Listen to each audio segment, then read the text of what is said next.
Alright, in this video, we will discuss activity 13.5, discounts. Okay? So, particularly, net method. So, if hindi nyo pa nakikita or napapanood ang gross method, okay, may link sa description below or pwede nyong puntahan ang ating channel and punta kayo sa accounts receivable playlist. Okay, so makikita nyo doon. Okay, sige, let's start. Net method. Recap lang natin, no? So, under net method, paano natin ina-account ang mga trade discounts? Okay? Binabawasan na ba natin sila sa initial entry? Yes. Okay? Regardless of method, okay, dinideduct talaga ang mga trade discounts. Okay? So, next, paano naman ang cash discounts? So, dinideduct na ba natin under net method sa initial entry? Yes.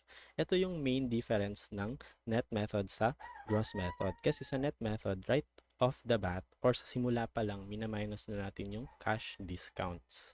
Okay? So, sige. Let's start. Ano ang i-journal natin, okay, sa sale? Okay? Or at the date of sale. Sige. Ano na yung mga accounts na affected? Tama. Debit, accounts receivable, okay, credit, sales revenue. Or pwedeng sales lang. Okay? Magkano ang ide-debit at i-credit natin? Sige, compute natin. Okay? So, yung list price is 100,000. Okay? So, gamitin na natin yung shortcut method, no? So, if hindi nyo pa alam yung ibig sabihin ng shortcut method, so, previously na-discuss under gross method, yung dalawang methods na yun, yung shortcut at saka yung long cut method. So, if hindi pa, so, check nyo muna yung previous video na to. Okay? So, if na-check nyo na, okay, proceed na tayo. So, sige. 100,000, tapos i-minus natin yung dalawang trade discounts. So, ano nga ba ang complement or inverse ng 20%? Tama. 80%. Next, ano nga ba yung inverse ng 10%? Tama. 90%. Okay. Next, i-account na ba natin or ima-minus na ba natin ang cash discounts? Yes. Okay. Again, no? Kasi ang gagamitin natin ay net method. So, ibig sabihin, sa simula pa lang, tatanggalin na natin ang cash discounts. Okay. So, ano nga ba ang inverse ng 2%?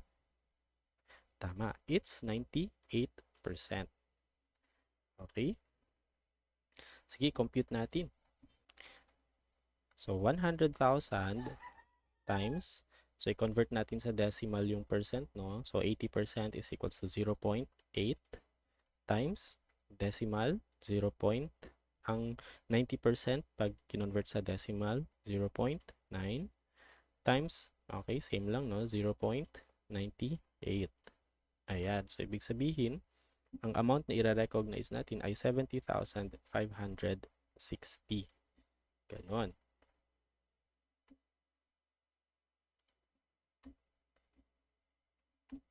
Ayan.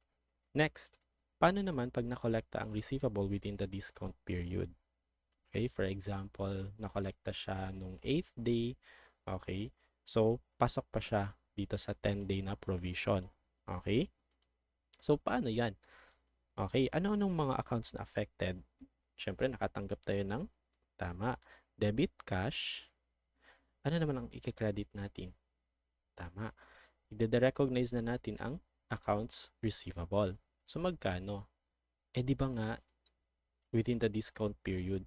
So, syempre, ito ang amount na natanggap natin. Okay? Sige. Paano naman pag nakolekta siya beyond the discount period? Ano ba yung accounts na affected? Tama. Debit, cash, syempre, credit, accounts receivable. Okay. So, ang amount of cash na natanggap natin, kasi unahin natin yung accounts receivable. Yung accounts receivable na i-recognize natin is, of course, ito. Okay, 70,560.